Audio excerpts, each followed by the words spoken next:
8 वर्ष पहले ये जो महा होता था, इस क्षेत्र में भय और दहशत का होता था। इंसेफ्लाइटिस हजारों बच्चों की जान को निगल लेती थी। 40 वर्ष में उत्तर प्रदेश के अंदर 50,000 से अधिक मासूम बच्चों की मौत जिस बीमारी से हुई थी, उसका उपचार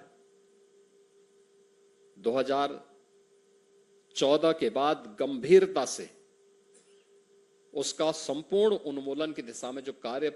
आगे बढ़ा, आदरणीय प्रधानमंत्री जी ने उस दिशा में गोरखपुर को 2 महत्वपूर्ण केंद्र दिए, जिसमें पहला केंद्र था कि गोरखपुर का जो गवर्नमेंट मेडिकल कॉलेज है, बीआरडी मेडिकल कॉलेज, उसमें रीजनल रिसर्च सेंटर, यह वायरोलॉजी सेंटर पुणे का एक सेंटर के रूप में यहां पर स्थापित किया था। और उसके बाद जब इस क्षेत्र की मांग को लेकर के हम लोगों ने प्रधानमंत्री जी के सामने इस बात को रखा,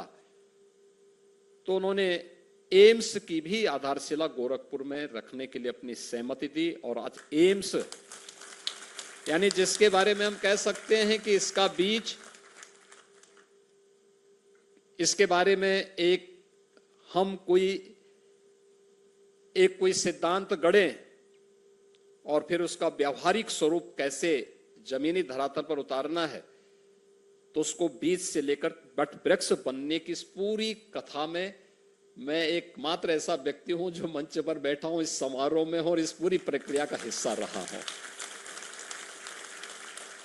मैंने इस पूरी प्रक्रिया को अपनी नजदीक से देखा है, सड़क से संसद तक की लड़ाई को लड़ा है।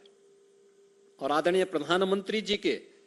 द्वारा जब जुलाई 2016 में इसकी आधारशिला रखी थी,